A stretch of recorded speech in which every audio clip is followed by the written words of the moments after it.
ਸਾਹਿਬ ਜੀ। ਗੁਰ ਬਿਨ ਘੋਰ ਅੰਧਾਰ, ਗੁਰੂ ਬਿਨ ਸਮਝ ਨ ਆਵੈ। ਗੁਰ ਬਿਨ ਸੁਰਤ ਨ ਸਿੱਧ, ਗੁਰੂ ਬਿਨ ਮੁਕਤ ਨ ਪਾਵੈ। ਗੁਰ ਕਾਰ ਸੱਚ ਵਿਚਾਰ, ਗੁਰੂ ਕਰ ਰੇ ਮਨ ਮੇਰੇ। ਗੁਰ ਕਰ ਸ਼ਬਦ ਸਪੁਨ, ਅਗਨ ਕਟੈ ਸਭ ਤੇਰੇ। ਗੁਰ ਨਾਇਣ ਬੈਣ ਗੁਰ ਗੁਰ ਕਰੋ, ਗੁਰੂ ਸਤ ਕਵ ਨਲ ਕਹੈ।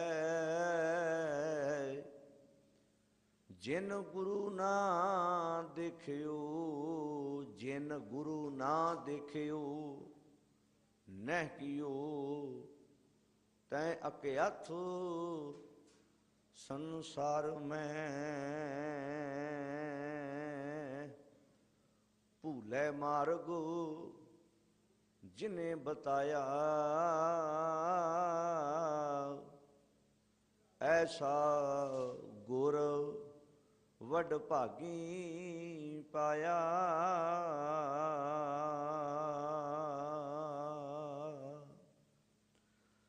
ਪਰਮ ਸਨਮਾਨਯੋਗ ਧੰਨ ਧੰਨ ਸ਼ਬਦ ਗੁਰੂ ਸ੍ਰੀ ਗੁਰੂ ਗ੍ਰੰਥ ਸਾਹਿਬ ਮਹਾਰਾਜ ਜੀ ਦੀ ਪਾਵਨ ਪਵਿੱਤਰ ਗੋਦ ਅੰਦਰ ਇਤਿਹਾਸਕ ਅਸਥਾਨ ਗੁਰਦੁਆਰਾ ਬੰਗਲਾ ਸਾਹਿਬ ਤੋਂ ਚੱਲ ਰਹੀ ਲੜੀਵਾਰ ਪਾਵਨ ਬਾਣੀ ਦੀ ਵਿਚਾਰ। ਇਸ ਲੜੀ ਤਹਿਤ ਧੰਨ ਸਤਿਗੁਰੂ ਗੁਰੂ ਅਮਰਦਾਸ ਮਹਾਰਾਜ ਤਿਨਾਂ ਦੀ ਰਸਨਾ ਤੋਂ ਉਚਾਰਨ ਕੀਤੇ ਹੋਏ ਪਾਵਨ ਸ਼ਬਦ ਦਾ ਤੀਸਰੇ ਬੰਦ ਦਾ ਪਾਠ ਆਪ ਜੀ ਨੇ ਸਰਵਣ ਕੀਤਾ ਹੈ। ਅੱਜ ਦਾ ਇਹ ਪਾਵਨ ਸ਼ਬਦ ਰਾਗ ਵਡਹੰਸ ਅੰਦਰ ਸ੍ਰੀ ਗੁਰੂ ਗ੍ਰੰਥ ਸਾਹਿਬ ਮਹਾਰਾਜ ਜੀ ਦੇ ਪਾਵਨ ਅੰਕ 570 ਉੱਪਰ ਸੁਭਾਇਮਾਨ ਹੈ। ਆਪ ਜੀ ਨੇ ਵਿਚਾਰ ਅਧੀਨ ਪਦੇ ਦਾ ਪਾਠ ਸਤਿਕਾਰਯੋਗ ਭਾਈ ਸਾਹਿਬ ਹੋਣਾ ਪਾਸੋਂ ਸਰਵਣ ਕੀਤਾ ਹੈ। ਗੁਰੂ ਦਰਬਾਰ ਅੰਦਰ ਜਾਂ ਦੇਸ਼ ਵਿਦੇਸ਼ ਟੀਵੀ ਇੰਟਰਨੈਟ ਮਾਧਿਅਮ ਰਾਹੀਂ ਘਰਾਂ ਵਿੱਚ ਬੈਠੇ ਸਰਵਣ ਕਰ ਰਹੇ ਅਤੀ ਸਤਿਕਾਰਯੋਗ ਸਤ ਸੰਗੀ ਜਨੋ, ਆਓ ਵਿਚਾਰ ਆਰੰਭ ਕਰਨ ਤੋਂ ਪਹਿਲਾਂ ਸਾਰੀ ਸੰਗਤ ਬਹੁਤ ਹੀ ਅਦਬ ਸਤਿਕਾਰ ਦੇ ਨਾਲ ਫਤਿਹ ਦੀ ਸਾਂਝ ਪਾਈਏ। ਸਾਰੀ ਸੰਗਤ ਆਖੋ ਜੀ ਵਾਹਿਗੁਰੂ ਜੀ ਕਾ ਖਾਲਸਾ, ਵਾਹਿਗੁਰੂ ਜੀ ਕੀ ਫਤਿਹ। ਸਤਿਗੁਰੂ ਧੰਨ ਗੁਰੂ ਅਮਰਦਾਸ ਮਹਾਰਾਜ ਜੀ ਨੇ ਅੱਜ ਦੇ ਇਸ ਪਾਵਨ ਪਦੇ ਦੇ ਦੁਆਰਾ ਉਪਦੇਸ਼ ਬਖਸ਼ਿਸ਼ ਕੀਤਾ ਹੈ, ਸਿੱਖਿਆ ਦਿੱਤੀ ਹੈ ਕਿ ਸੰਸਾਰ ਦੇ ਅੰਦਰ ਧਾਰਮਿਕ ਅਖਵਾਉਣ ਵਾਲੇ ਵਿਅਕਤੀ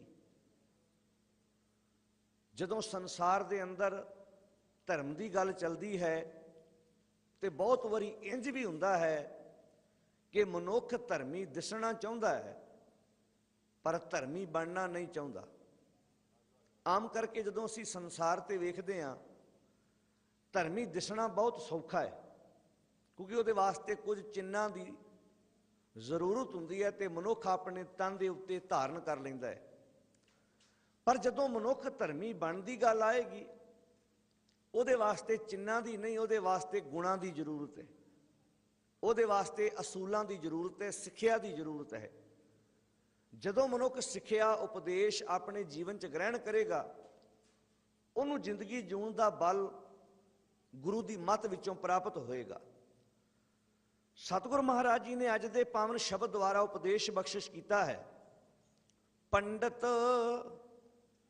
ਜੋਤ ਕੀ ਸਭ ਪੜ ਪੜ ਕੂਕਦੇ, ਕਿਸ ਪੈ ਕਰੈ ਪੁਕਾਰਾ ਰਾਮ। ਆਮ ਕਰਕੇ ਜਦੋਂ ਪੰਡਿਤ ਲਫ਼ਜ਼ ਆਉਂਦਾ ਹੈ ਤੇ ਆਮ ਭੁਲੇਖਾ ਇੰਝ ਪੈਂਦਾ ਹੈ ਕਿ ਸ਼ਾਇਦ ਕਿਸੇ ਬੋਧੀ ਵਾਲੇ, ਕਿਸੇ ਮੱਥੇ ਤੇ ਤਿਲਕ ਲਾਉਣ ਵਾਲੇ ਦੀ ਚਰਚਾ ਚੱਲ ਰਹੀ ਹੈ। ਨਹੀਂ, ਗੁਰਬਾਣੀ ਵਿੱਚ ਇੰਝ ਵੀ ਆਇਆ ਹੈ, ਸੋ ਪੰਡਤ ਜੋ ਮਨ ਪ੍ਰਬੁੱਧ ਹੈ। ਗੁਰਬਾਣੀ ਵਿੱਚ ਪੰਡਤ ਦੇ ਅਰਥ ਗੁਰੂ ਨਾਲ ਜੁੜੇ ਹੋਏ ਵਿਅਕਤੀ ਵਾਸਤੇ ਵੀ ਆਏ ਨੇ, ਚਾਹੇ ਉਹ ਦਸਤਾਰਧਾਰੀ ਹੋਵੇ, ਚਾਹੇ ਉਹਨੇ ਆਪਣੇ ਤਨ ਤੇ ਕਕਾਰ ਪਾਏ ਹੋਣ, ਸਿੱਖੀ ਸਰੂਪ ਵਿੱਚ ਹੋਵੇ, ਚਾਹੇ ਉਹ ਕਿਸੇ ਵੀ ਵਰਦੀ ਵਿੱਚ ਹੋਵੇ, ਜੇ ਉਹਦੇ ਅੰਦਰ ਰੱਬੀ ਗੁਣ ਹਨ, ਜੇ ਉਹਦਾ ਮਨ ਆਪਣੇ ਕੰਟਰੋਲ ਵਿੱਚ ਹੈ, ਵਾਸ਼ਨਾਵਾਂ ਉਹਦੇ ਅਧੀਨ ਨੇ, ਵਾਸ਼ਨਾਵਾਂ ਨੂੰ ਉਹਨੇ ਆਪਣੀ ਜ਼ਿੰਦਗੀ ਚੋਂ ਮੁਕਾ ਲਿਆ ਹੈ, ਤੇ ਸਤਿਗੁਰੂ ਜੀ ਨੇ ਉਸ ਨੂੰ ਵੀ ਪੰਡਤ ਕਿਹਾ। ਸੋ ਪੰਡਤ ਜੋ ਮਨ ਪ੍ਰਬੁੱਧ ਹੈ, ਜਿਸ ਨੇ ਆਪਣੇ ਮਨ ਨੂੰ ਪ੍ਰਬੋਧ ਲਿਆ ਹੈ, ਮਨ ਨੂੰ ਸਹੀ ਰਸਤੇ ਤੇ ਲੈ ਆਂਦਾ ਹੈ, ਮਾੜੀਆਂ ਆਦਤਾਂ ਤੋਂ ਮਨ ਨੂੰ ਮੁਕਤ ਕਰਾ ਦਿੱਤਾ ਹੈ। ਪਰ ਆਮ ਕਰਕੇ ਬਹੁਤ ਥਾਵਾਂ ਤੇ ਪੰਡਿਤ ਲਫ਼ਜ਼ ਉਹਨਾਂ ਵਿਅਕਤੀਆਂ ਵਾਸਤੇ ਵੀ ਵਰਤਿਆ ਜਿਹੜੇ ਇਨਸਾਨ ਕੇਵਲ ਧਾਰਮਿਕ ਵਰਦੀ ਨੂੰ, ਧਾਰਮਿਕ ਚਿੰਨ੍ਹਾਂ ਨੂੰ ਆਪਣੀ ਰੋਜੀ ਰੋਟੀ ਜਾਂ ਆਪਣੇ ਅੰਦਰ ਹਉਮੈ ਦੀ ਕਾਲਖ ਨੂੰ ਵਧਾਉਣ ਵਾਸਤੇ ਕੇਵਲ ਵਰਤਦੇ ਹਨ। ਸਤਿਗੁਰੂ ਗੁਰੂ ਅਮਰਦਾਸ ਮਹਾਰਾਜ ਜੀ ਨੇ ਜੋ ਉਪਦੇਸ਼ ਅੱਜ ਦੇ ਪਾਵਨ ਪਦੇ ਦੁਆਰਾ ਬਖਸ਼ਿਸ਼ ਕੀਤਾ ਹੈ ਕਿ ਪੰਡਤ ਜੋਤ ਕੀ ਸਭ ਪੜ ਪੜ ਕੂਕਦੇ, ਭਾਵ ਇਹ ਉਪਦੇਸ਼ ਸਿੱਖਿਆ ਦਿੰਦੇ ਨੇ, ਪਰ ਉਹ ਉਪਦੇਸ਼ ਸਿੱਖਿਆ ਤੋਂ ਖੁਦ ਆਪ ਸਖਣੇ ਤੇ ਕੋਰੇ ਹਨ। ਆਓ ਹੁਣ ਆਪਾਂ ਸਤਿਗੁਰ ਦੀ ਬਾਣੀ ਵਿੱਚੋਂ ਕੁਝ ਇਸ ਵਿਚਾਰ ਨੂੰ ਹੋਰ ਅੱਗੇ ਤੋਰਨ ਦਾ ਯਤਨ ਕਰੀਏ ਕਿ ਸ੍ਰੀ ਗੁਰੂ ਗ੍ਰੰਥ ਸਾਹਿਬ ਮਹਾਰਾਜ ਜੀ ਨੇ ਇਸ ਪਰਤਾਏ ਸਾਡੀ ਸੋਹਣੀ ਅਗਵਾਈ ਕੀਤੀ ਹੈ। ਜਦੋਂ ਸ਼ਬਦ ਦੀ ਵਿਚਾਰ ਆਪਾਂ ਕਰਨੀ ਹੈ, ਇੱਕ ਗੱਲ ਦਾ ਖਿਆਲ ਆਪਣੇ ਜ਼ਿਹਨ ਵਿੱਚ ਰੱਖ ਲੈਣਾ ਹੈ ਕਿ ਇੱਥੇ ਪੰਡਤ ਕਿਸੇ ਫਿਰਕੇ ਦੇ ਮਨੁੱਖ, ਕਿਸੇ ਜਾਤ, ਕਿਸੇ ਕੁਲ ਵਿੱਚ ਪੈਦਾ ਹੋਏ ਮਨੁੱਖ ਵਾਸਤੇ ਨਹੀਂ। ਹਰ ਉਹ ਮਨੁੱਖ ਜਿਹੜਾ ਦੁਨੀਆ ਨੂੰ ਗਲਤ ਰਸਤੇ ਤੇ ਪਾ ਕੇ ਆਪਣੀ ਰੋਜੀ ਰੋਟੀ ਚਲਾਉਣੀ ਚਾਹੁੰਦਾ ਹੈ। ਉਹ ਮੇਰੇ ਵਰਗਾ ਪ੍ਰਚਾਰਕ ਵੀ ਹੋ ਸਕਦਾ ਹੈ, ਉਹ ਕੋਈ ਮੰਦਰ ਵਿੱਚ ਬੈਠਾ ਹੋਇਆ ਪੰਡਤ ਵੀ ਹੋ ਸਕਦਾ ਹੈ, ਕਿਸੇ ਮਸਜਿਦ ਵਿੱਚ ਬੈਠਾ ਹੋਇਆ ਮੌਲਵੀ ਤੇ ਕਾਜੀ ਵੀ ਹੋ ਸਕਦਾ ਹੈ। ਹਰ ਉਹ ਵਿਅਕਤੀ ਜਿਹੜਾ ਦੁਨੀਆ ਨੂੰ ਗਲਤ ਰਸਤੇ ਤੇ ਪਾ ਕੇ ਆਪਣੀ ਰੋਜੀ ਰੋਟੀ ਚਲਾਉਣਾ ਚਾਹੁੰਦਾ ਹੈ। ਅਦਾਲਤ ਵਿੱਚ ਬੈਠਾ ਹੋਇਆ ਜੱਜ ਵੀ ਹੋ ਸਕਦਾ ਹੈ, ਵਕਾਲਤ ਕਰਨ ਵਾਲਾ ਵਕੀਲ ਵੀ ਹੋ ਸਕਦਾ ਹੈ, ਹਸਪੀਟਲ ਵਿੱਚ ਇਲਾਜ ਕਰਨ ਵਾਲਾ ਡਾਕਟਰ ਵੀ ਹੋ ਸਕਦਾ ਹੈ, ਸਕੂਲ ਵਿੱਚ ਪੜ੍ਹਾਉਣ ਵਾਲਾ ਇੱਕ ਟੀਚਰ ਵੀ ਹੋ ਸਕਦਾ ਹੈ, ਜਿਹੜਾ ਆਪਣੇ ਫਰਜ਼ ਦੀ ਜ਼ਿੰਮੇਵਾਰੀ ਨਾ ਸਮਝ ਕੇ ਕੇਵਲ ਉਸ ਧੰਦੇ ਨੂੰ ਆਪਣੀ ਰੋਜੀ ਰੋਟੀ ਵਾਸਤੇ ਵਰਤਦਾ ਹੋਵੇ। ਸਤਿਗੁਰ ਨੇ ਸਾਂਝਾ ਉਪਦੇਸ਼ ਬਖਸ਼ਿਸ਼ ਕੀਤਾ ਹੈ। ਵੈਸੇ ਵਿਦਿਆ ਨੂੰ ਤੀਜਾ ਨੇਤਰ ਕਿਹਾ ਗਿਆ ਹੈ। ਇਹ ਤੀਜਾ ਨੇਤਰ ਇਸ ਕਰਕੇ ਕਿ ਇਹਦੇ ਨਾਲ ਮਨੁੱਖ ਨੂੰ ਖਾਣਾ ਪੀਣਾ, ਰਹਿਣਾ ਸਹਿਣਾ, ਇਹ ਵਿਦਿਆ ਹੀ ਤੇ ਹੈ। ਇੱਕ ਮਾਈਕ ਦੇ ਰਾਹੀਂ ਇੱਥੋਂ ਬੋਲਿਆ ਜਾ ਰਿਹਾ ਹੈ, ਟੀਵੀ ਇੰਟਰਨੈਟ ਮਾਧਿਅਮ ਦੇ ਰਾਹੀਂ ਘਰਾਂ ਵਿੱਚ ਬੈਠੇ ਸ਼ਰਵਣ ਕੀਤਾ ਜਾ ਰਿਹਾ ਹੈ। ਵਿਦਿਆ ਨੇ ਇੱਦਾਂ ਦੀਆਂ ਚੀਜ਼ਾਂ ਨੂੰ ਦੁਨੀਆ ਦੇ ਸਾਹਮਣੇ ਲੈ ਕੇ ਆਂਦਾ। ਇੱਕ ਦੇਸ਼ ਵਿੱਚ ਬੈਠਾ ਵਿਅਕਤੀ ਦੂਜੇ ਦੇਸ਼ ਵਿੱਚ ਰਿਸ਼ਤੇਦਾਰ ਨਾਲ ਸਕਾਈਪ ਤੇ ਗੱਲ ਕਰ ਸਕਦਾ ਹੈ। ਵਿਦਿਆ ਹੈ। ਬਹੁਤ ਕੁਝ ਵਿਦਿਆ ਨੇ ਦੁਨੀਆ ਦਾ ਭਲਾ ਵੀ ਕੀਤਾ, ਪਰ ਜੇ ਵਿਦਿਆ ਦੇ ਪਿੱਛੇ ਭਾਵਨਾ ਮਾੜੀ ਹੋਵੇ ਤੇ ਜਿੰਨੀ ਵਿਦਿਆ ਤਬਾਹੀ ਮਚਾ ਸਕਦੀ ਹੈ, ਸ਼ਾਇਦ ਉਹਨਾਂ ਅਨਪੜ੍ਹ ਬੰਦਾ ਵੀ ਤਬਾਹੀ ਨਾ ਮਚਾ ਸਕੇ। ਜੇ ਵਿਦਿਆ ਦੇ ਪਿੱਛੇ ਨੀਅਤ ਸਾਫ਼ ਹੋਵੇ, ਇਮਾਨਦਾਰੀ ਹੋਵੇ, ਦਰਿਆ ਦਿਲੀ ਹੋਵੇ, ਧਰਮ ਹੋਵੇ, ਅਸੂਲ ਹੋਣ, ਚੰਗੀਆਂ ਚੀਜ਼ਾਂ ਹੋਣ, ਤੇ ਵਿਦਿਆ ਸੰਸਾਰ ਨੂੰ ਬਹੁਤ ਕੁਝ ਚੰਗਾ ਵੀ ਦਿੰਦੀ ਹੈ। ਵਿਦਿਆ ਹੀ ਤੇ ਹੈ। ਇੱਕ ਦੇਸ਼ ਵਿੱਚੋਂ ਦੂਜੇ ਦੇਸ਼ ਤੇ ਜਾਣ ਲਈ ਜਹਾਜ਼ਾਂ ਦਾ ਪ੍ਰਬੰਧ ਹੋ ਗਿਆ। ਕਿਸੇ ਪਿੰਡ, ਕਿਸੇ ਸ਼ਹਿਰ ਸੁਨੇਹਾ ਦੇਣਾ ਤੇ ਪਹਿਲਾਂ ਕਿਸੇ ਵਿਅਕਤੀ ਨੂੰ ਭੇਜਣਾ ਪੈਂਦਾ ਸੀ। ਅੱਜ ਵਿਅਕਤੀ ਮੋਬਾਈਲ ਤੇ ਗੱਲ ਕਰ ਲੈਂਦਾ ਹੈ। ਇਹ ਵਿਦਿਆ ਦੀਆਂ ਕਾਢਾਂ ਨੇ। ਵਿਦਿਆ ਦੇ ਬਲ ਬੂਤੇ ਤੇ ਬਹੁਤ ਸਹੂਲਤਾਂ ਮਨੁੱਖ ਨੇ ਪੈਦਾ ਕੀਤੀਆਂ ਹਨ, ਪਰ ਇਸ ਵਿਦਿਆ ਨਾਲ ਕਿਤੇ ਨਾ ਕਿਤੇ ਨੁਕਸਾਨ ਵੀ ਹੋਇਆ, ਕਿਉਂਕਿ ਵਿਦਿਆ ਮਾੜੀ ਨਹੀਂ, ਵਿਦਿਆ ਦੇ ਪਿੱਛੇ ਮਨੁੱਖ ਦੀ ਸੋਚ ਮਾੜੀ ਹੈ, ਮਨੁੱਖ ਦੇ ਆਪਣੇ ਕਰਮ ਮਾੜੇ ਹਨ। ਕਲਮ ਵਿੱਚ ਬਹੁਤ ਤਾਕਤ ਹੈ। ਜੇ ਕਲਮ ਇਮਾਨਦਾਰੀ ਨਾਲ ਚੱਲੇ, ਇਹ ਦੁਨੀਆ ਦਾ ਇਤਿਹਾਸ ਲਿਖਦੀ ਹੈ, ਦੁਨੀਆ ਤੇ ਕ੍ਰਾਂਤੀ ਲਿਆਉਂਦੀ ਹੈ। ਜੇ ਕਲਮ ਬੇਈਮਾਨ ਹੋ ਜਾਏ ਤੇ ਧੜਿਆਂ ਵਿੱਚ ਵੰਡ ਵੀ ਦਿੰਦੀ ਹੈ, ਪਾਟੋ ਧਾੜ ਵੀ ਹੋ ਜਾਂਦੀ ਹੈ, ਭਰਾ ਭਰਾ ਨੂੰ ਲੜਾ ਵੀ ਦਿੰਦੀ ਹੈ, ਦੇਸ਼ਾਂ ਦੇ ਬਟਵਾਰੇ ਵੀ ਹੋ ਜਾਂਦੇ ਹਨ। ਕਲਮ ਵਿੱਚ ਬਹੁਤ ਤਾਕਤ ਹੈ। ਜੇ ਕਲਮ ਇਮਾਨਦਾਰੀ ਨਾਲ ਚੱਲੇ ਤਾਂ ਹੀ ਤੇ ਗੁਰਦੇਵ ਨੂੰ ਬਾਣੀ ਵਿੱਚ ਕਹਿਣਾ ਪਿਆ ਸੀ, ਹਰਨਾ ਬਾਜਾਂ ਤੈ ਸਿਕਦਾਰਾਂ ਇਹਨਾਂ ਪੜਿਆ ਨਾਉ, ਫਾਂਦੀ ਲੱਗੀ ਜ਼ਾਤ ਪਹਾਨ ਅੱਗੇ ਨਾਹੀ ਥਾਉ, ਸੋ ਪੜਿਆ ਸੋ ਪੰਡਤ ਬੀਨਾ।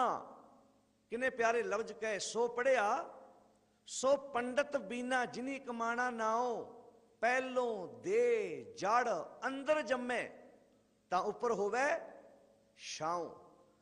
ਦਰਖਤ ਉਹ ਛਾਂ ਕਰ ਸਕਦਾ ਹੈ ਜਿਸ ਦਰਖਤ ਦੀਆਂ ਜੜ੍ਹਾਂ ਜ਼ਮੀਨ ਵਿੱਚ ਨੇ, जिस दरखत दियां जिस रुख दियां जड़ां जमीन दे विच नहीं, वो किसी नूं छां भी नहीं दे सकदा, फल भी नहीं दे सकदा, ਉਹਦੀ ਲੱਕੜ ਕਿਤੇ ਕੰਮ ਵੀ ਨਹੀਂ ਆ ਸਕਦੀ, ਕਿਉਂਕਿ ਉਹਦੀਆਂ ਜੜਾਂ ਜ਼ਮੀਨ ਵਿੱਚ ਨਹੀਂ।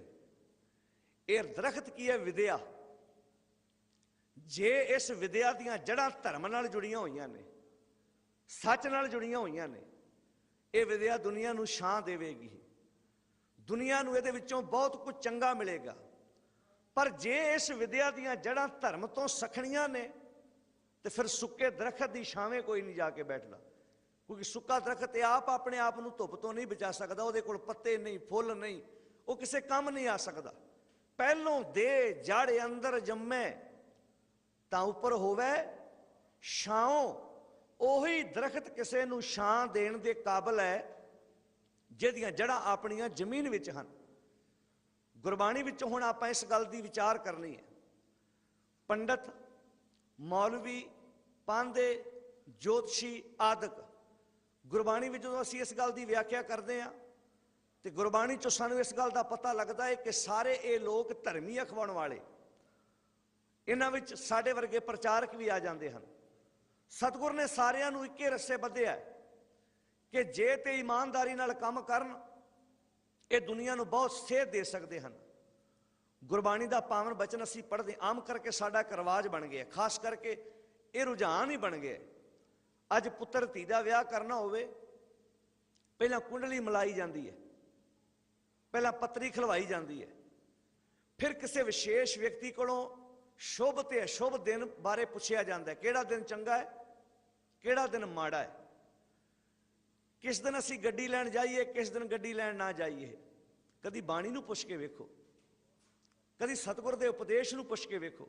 ਮਹਾਰਾਜ ਕੀ ਕਹਿੰਦੇ ਨੇ? ਦਾਤਾ ਜੀ ਕਹਿੰਦੇ ਨੇ, ਸਾਹਾ ਗਣੇ। ਜਿਹੜੇ ਵੀ ਗੁਰੂ ਗ੍ਰੰਥ ਸਾਹਿਬ ਦਾ ਪਾਠ ਕਰਦੇ ਨੇ ਘਰਾਂ 'ਚ ਬੈਠੇ ਜਾਂ ਇੱਥੇ ਗੁਰੂ ਦੀ ਗੋਦ ਵਿੱਚ ਬੈਠੇ ਨੇ, ਹੁਣ ਨਾਲ ਨਾਲ ਤੁਲਨਾ ਕਰੀ ਜਾਇਓ ਕਿ ਅਸੀਂ ਆਪਣੇ ਪੁੱਤਰ ਧੀ ਦਾ ਵਿਆਹ ਕਰਨਾ ਹੋਵੇ ਤੇ ਕਿੱਥੇ ਜਾਂਦੇ ਹਾਂ। ਗੁਰੂ ਨਾਨਕ ਸਾਹਿਬ ਜੀ ਦੇ ਕੋਲ ਕਦੀ ਆਏ ਆ? ਕਦੀ ਗੁਰੂ ਨਾਨਕ ਸਾਹਿਬ ਨੂੰ ਆਣ ਕੇ ਪੁੱਛਿਆ, ਮਹਾਰਾਜ ਤੁਹਾਡਾ ਕੀ ਖਿਆਲ ਹੈ ਸਾਡੇ ਪੁੱਤਰ ਧੀ ਦੇ ਵਿਆਹ ਬਾਰੇ, ਜਿਹੜਾ ਅਸੀਂ ਅੱਜ ਵਹਿਮਾਂ 'ਚ ਪੈ ਗਏ ਹਾਂ ਕਿ ਆਹ ਦਿਨ ਚੰਗਾ ਤੇ ਆਹ ਮਾੜਾ, ਇਹਦੇ ਬਾਰੇ ਤੁਹਾਡਾ ਕੀ ਖਿਆਲ ਹੈ? ਤੇ ਮਹਾਰਾਜ ਕੀ ਕਹਿੰਦੇ ਨੇ?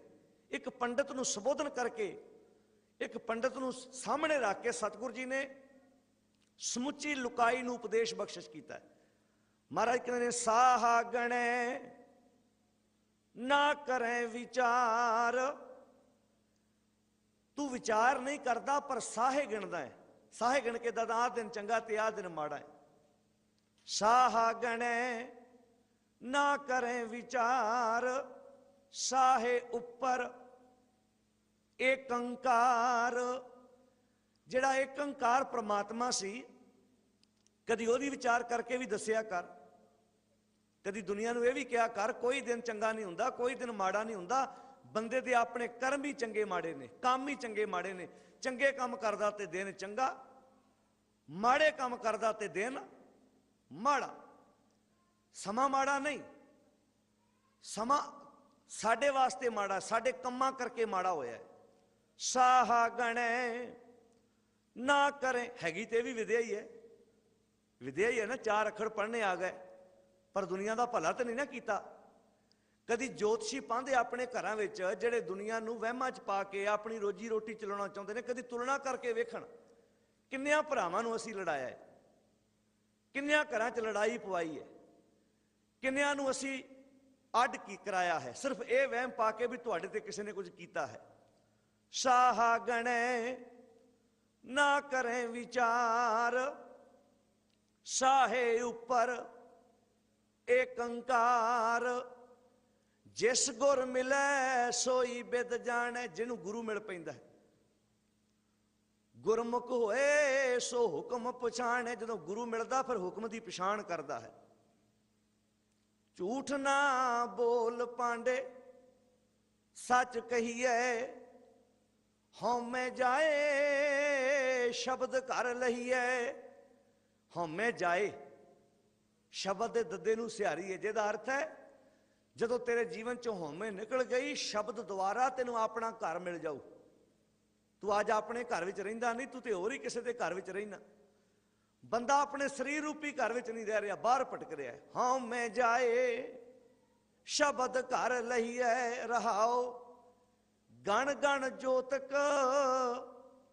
पत्रियां खोल खोल के, गण गण जोतक कांडी कीनी, पढ़े सुनावे तत ना चीनी। तू पढ़ के सुनाना है पर तेनू तत दा नहीं पता। ते गुरु नानक साहब ने फिर तत की गल की, सब सै ऊपर गुर शब्द विचार, होर कथनी बदोना सगली शार। कह लगे होर जेड़ी विचार चर्चा है दुनिया नूं वहमां भरमां च पाउण वाली, महाराज कहते मैं नहीं करता, मेरे वास्ते सब कुछ व्यर्थ है। मैं ते मेन गुरु दे शब्द नूं अहमियत दिना, ओदी वडियाई तो बिना होर को वडियाई नहीं करता। कांछी दी धरती ते पैदा होए बाबे कबीर ने ते सिखर दी गल कीती। बाबा कबीर जी ने कहा, हे संसार दे बंदे, कदी सोच, हे पंडित कदी सानू दस, तू भी उस तरह माता दी कुख विच रहा है, असी भी उस तरह माता दी कुख विच रहे हैं, तेरे ते साडे विच फर्क की है? सानू दस ना, तू सानू अज उपदेश करने वाला बन गया, तू दसदा है कि आह दिन चंगा है, आह दिन माड़ा है, साडे ते तेरे विच फर्क की है? बाबे कबीर ने बड़ी प्यारी गल कही, गर्भवास में कुल नहीं जाती, गर्भवास में जदों बच्चा माता दे गर्भ विच है, दस ओदी केड़ी कुल है, वो केड़ी जात नाल संबंध रखता है, ओदा केड़ा मजहब है, ओदा केड़ा धर्म है, वो किस जात नाल संबंध रखता उस वक्त? गर्भवास में कुल नहीं जाती, ब्रह्म बिंद ते सब उत्पत्ति। उस वक्त तो मालक का बच्चा है, सारिया ने जन्म मालक की उस अंश तो लिया है, सारिया विच ओदे तत्त हन। गर्भवास में कुल नहीं जाती, ब्रह्म बिंद ते सब उत्पत्ति। कहो रे पंडित ब्राह्मण कब के होए, ब्राह्मण कह कह जन्म मत खोए। बाबा कबीर जी कहते मैनू ये दस भी तेरे ते साडे च फर्क की है? कदों तू ब्राह्मण बनया ते कदों असी शूद्र बने? कोई कारण ते दस, क्योंकि साडे अंदर भी खून है, तेरे अंदर भी खून है, चाहिदा ते असी भी तेरे अंदर लहू हुंदा, लहू की जगह तेरे अंदर दुध हुंदा, फिर ते फर्क मन्निया जांदा, रब ने फर्क पाया। तेरे अंदर भी खून है, साडे अंदर भी खून है। जो तू ब्राह्मणा ब्राह्मणी जाया, तो आन बाट काहे नहीं आया। इत्थे सोचण बनदा है ना, जिहड़ा बंदा कहंदा किसी दे हत्थ लगण नाल मेरा जिस्म पिटिया गया, जिहड़ा कहंदा दूजे दे लागे बहण नाल मेरा जन्म भ्रिष्ट हो गया, कदी सोचिया कि ਉਹਦੇ अंदर भी तो ओह मालक है, तेरे अंदर भी ओह मालक है। ये केवल किसी एक ब्राह्मण नूं कहा जा रहा, हर उस व्यक्ति नूं जिहड़ा इंसानी जिस्म नाल नफरत करदा है, जिहड़ा ये सोचदा है कि मैं उच्चा हाँ, मैं धर्मी हाँ, मेरा धर्म उच्चा है, ये व्यक्ति मेरे नालों नीवा है। कर्म तो चंगे माड़े हो सकते ने, आदतां ते चंगियां माड़ियां हो सकदियां ने, शरीर तो मालक का बनया होया है, उहदे निजम विच बनया होया है। आदतां माड़ियां, सुभाव माड़ा जिन्हों तू खुद आप बदल सकदा है। तां ही ते बाबे कबीर वर्गे योधे ने यह हिम्मत की। जदों बाबे कबीर ने डंके की चोट ते गल कही ना कि जे तू वाकया मालक वालों बनाया हुंदा तो फिर असी 9 महीने माता की कुख विच रहे हैं, तेरा समा साडे नालों वध घट जरूर होना सी। साडा भी जन्म लैण दा ओह किरिया है, तेरे भी जन्म लैण दी ओह किरिया है, फर्क कोई नहीं है। तां ही बाबा कबीर वर्गे योधे ने डंके की चोट ते उन्हां दोवां चीज़ां नूं रद्द कर दिता है। उल्ट जात कुल दो बिसारी। उल्ट दा अर्थ है अपने मन नूं उल्टा लिया, अपने मन नूं बदल लिया, अपना मन मोड़ लिया। उल्ट जात कुल, जात ते कुल वालों, उल्ट जात कुल दो बिसारी। मैं अपने जीवन विचों उच्ची कुल ते जात, ये दोवां चीज़ां अपने जीवन विचों कढ़ दित्तियां हन। सुन सहज मैं बुनत हमारी। सुन कहते ने आम करके सुन दे अर्थ साडे वीर इंज भी करते ने भी ऐन चौंकड़ा मार लो, अखां बंद कर लो, ये सुन अवस्था है। नहीं, सुन का अर्थ है जिथे फुरने मुक जान, बंदा परिवार च तुरिया फिरे, दुकान करे, बिजनेस करे, व्यापार करे, पर मन विचों वकार मर जान, बुरियां आदतां मर जान, सामने किसी की धी भैन वेख के अपनी धी चेते आ जाए, इनू सुन अवस्था कहते हैं। किसी एकांत विच जाके बैठण नू सुन अवस्था नहीं किया। रिश्वत लैण दे हज़ारां चांस होण ते बंदे नू ये चेता आ जाए जिद्दां दे मेरे बच्चे घर उडीकदे ने, जिहड़ा रिश्वत देण आया इहदे भी इदां ही घर उडीकदे ने। इहनू सुन अवस्था कहते हैं। जिथे फुरने मुक जाण, जिथे फुरनियां दा अंत हो जाए, सुन सहज। मैं बुनत हमारी, बुन दा अर्थ हुंदा बुनना। कहण लगे साडे हुण मन दी जिहड़ी बिरती है सच नाल लग गई, सच नाल जुड़ गई, सच विच एकमिक हो गई। सुन सहज मैं बुनत हमारी। इस करके असीं अपने जीवन दे विचों ये दो चीज़ां मुका दित्तियां हन, उल्ट जात कुल दो बिसारी, सुन सहज मैं बुनत हमारी। ते बाबा कबीर जी शब्द दे रहाओ वाले बंद विच कहंदे ने, पंडित मुल्ला छाड़े दो हमरा झगड़ा रहा ना को।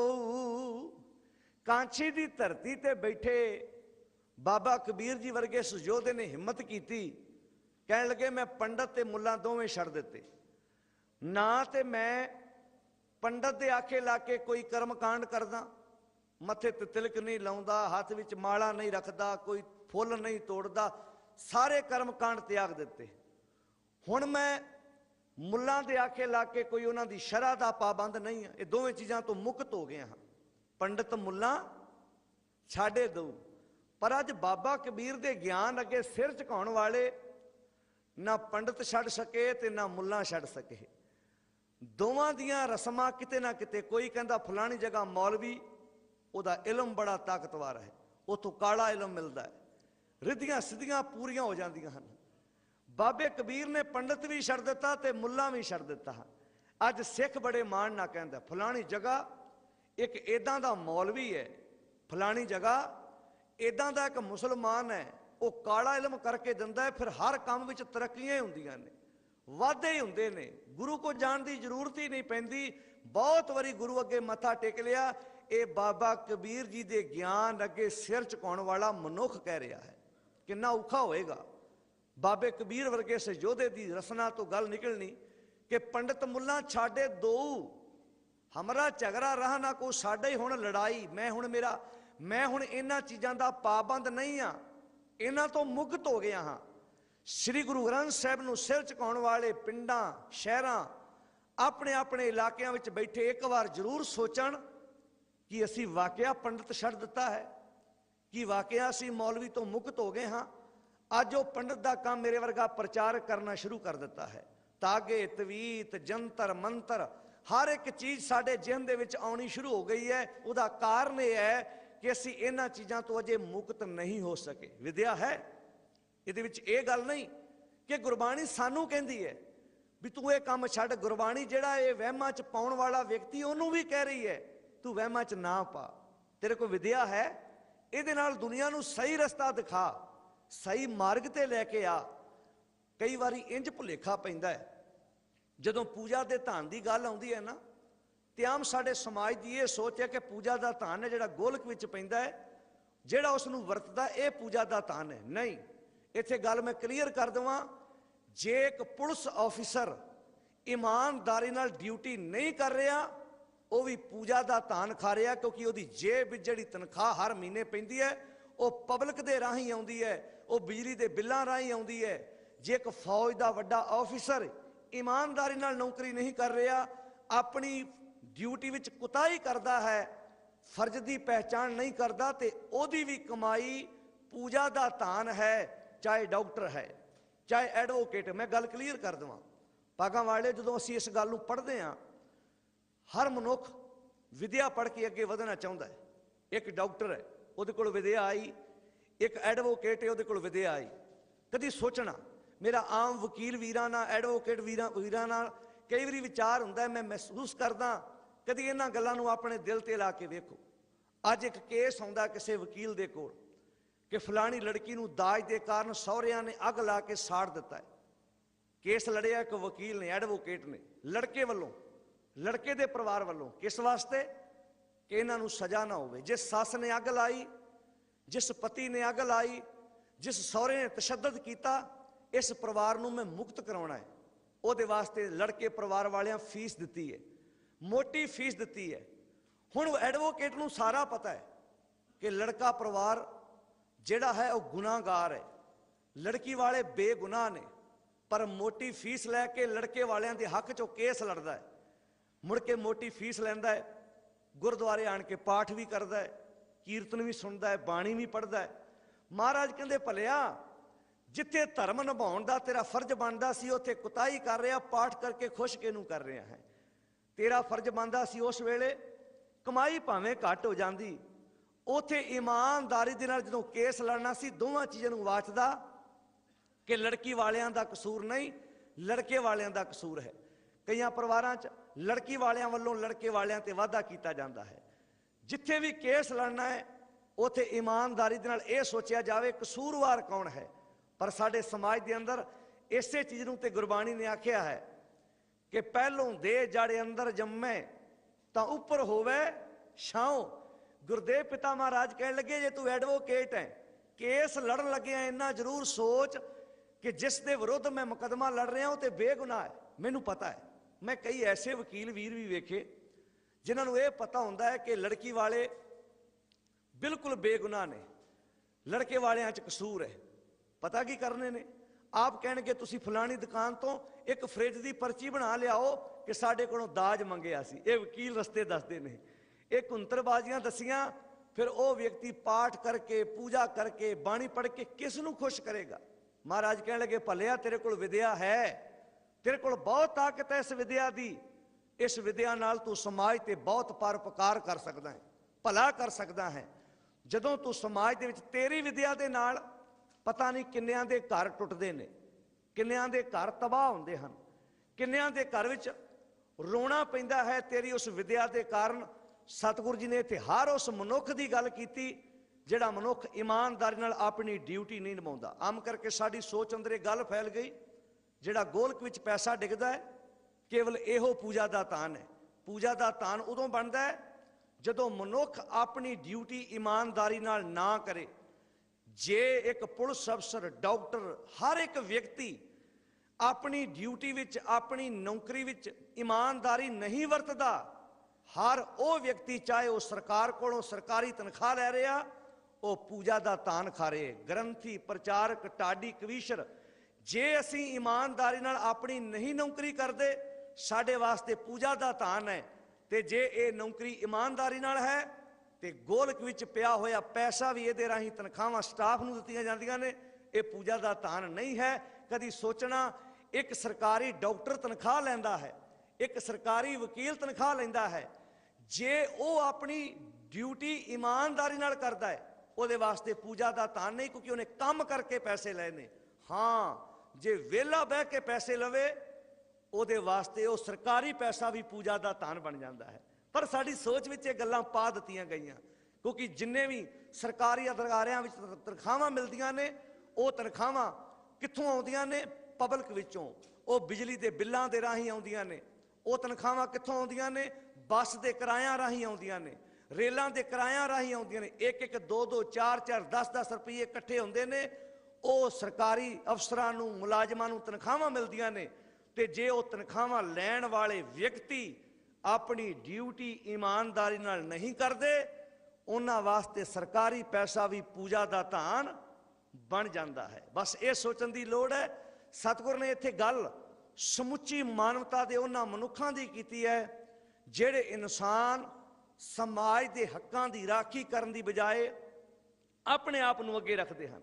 पर बाबे कबीर वर्गे योधे ने हिम्मत की, कहण लगे मैं ते वो कर्म कांड छड़ दिते, मैं ते वहम त्याग दिते। आओ दुनिया के लोगों, लक बनो, तगड़े हो जाओ, तुसी भी छड़ दिओ।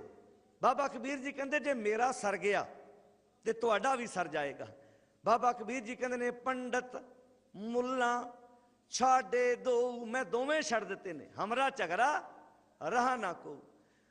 कहने लगे बुन बुन आप आप पहनावो। बुन बुन, बुन बुन का अर्थ है जिवें स्वाटर बुनिया जाता है ना, स्वाटर नूं उणिया जाता, उन्होंने कहने आपां बुनना उणना। उदाहरण अपनी किरत की दिती, पर मैसेज बड़ा डूंगा दिता। कहते मैं अपनी सुरत नूं सच नाल जोड़ के एक सोहना कपड़ा तैयार कर रहा हाँ। बुन बुन आप आप पहनावो। परमात्मा की सुरत, परमात्मा के चरणों नाल अपनी सुरत नूं जोड़ के मैं सोहना जिहा सच्चाई का कपड़ा अपने तन ते पहन लिया है। जै नहीं आप तय होए गावो। जिथे हुण मेरे अंदर आपा भाव नहीं, मैं उस अवस्था जाके रब नूं गाउणा हाँ। मैं मालिक की सिफ सलाह करदा, पर उस अवस्था जाके करदा जिथे मेरे अंदर अपना भाव नहीं, अपनी हौमे अपनी ईरखा सारा कुछ जीवन चों मुक गया। बुन बुन आप आप पहनावो। जे नहीं आप तय होए गावो। पंडित मुल्ला जो लिख दिया छाड़ चले हम कछु ना लिया। जो पंडित ते मौलवियां ने जो कुछ लिखिया सी, मैं दोवें चीज़ां छड़ दित्तियां, मैं नाल नहीं लईयां क्योंकि उहदी लोड़ नहीं मैनूं। हृदय इखलास, इखलास कहंदे ने पवित्रता, इखलास कहंदे ने प्रेम नूं। हृदय इखलास निरखले मीरा। हिरदे विच पवित्रता पैदा कर, हिरदे विच प्रेम पैदा कर। ते निरख ले, निरख दा अर्थ है वेख लै, मीरा दा अर्थ है रब। हृदय इखलास निरख ले मीरा। आप खोज खोज मिले कबीरा। अपने आप नूं खोज, अपनियां माड़ियां आदतां ते कंट्रोल कर।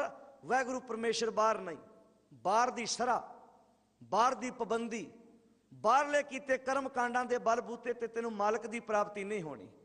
अपने आप नूं खोजण दा यतन कर।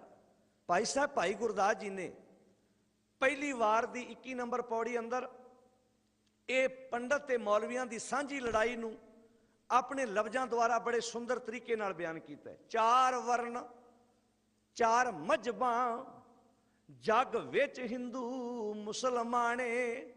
इनू अपने आप ते अज ला के वेखना, जदों इस पौड़ी नूं ध्यान नाल पढ़ांगे ना, साडी सिੱਖੀ दे विच आया होया उतरा चढ़ा ये सारा सीन सामने आ जाएगा। जो कुछ भी अज वापरदा है सामने आ जाएगा कि समय समय ते जो उन्हां महान योद्धियां ने, महान पुरखां ने जो रचनावां रचियां, हर समय साडी अगवाई करदियां हन। चार वर्ण, हिंदू वीरां दे चार वर्ण हन, मुसलमान वीरां दे चार मजहब हन, जिन्हां विच सिया सुन्नी राफजी इमाम साफी ये चार उन्हां दे मजहब मन्ने गए हैं। ते बड़ी प्यारी गल कही, चार वर्ण चार मजहबां जग विच हिंदू मुसलमाने। खुदी बखीली तकबरी खिंचों ताण करन तकाने। हर व्यक्ति कहता मेरा धर्म वड्डा है, हर व्यक्ति कहता जिहड़ी मेरी सोच है दूजे नालों वड्डी है, हर व्यक्ति कहता जिहड़ा मेरे संस्कार ने दूजे नालों वड्डे ने। खुदी बखीली तकबरी खिंचों ताण करन तकाने। गंग बनारस हिंदूआं, हिंदू वीरां दा धार्मिक स्थान गंगा ते बनारस ब्राह्मण ने मिथ दिता। मक्का काबा मुसलमाने, मुसलमान वीरां दा मक्का ते काबा धार्मिक स्थान मन लिया गया। उन्होंने सजदा करना शुरू कर दिता।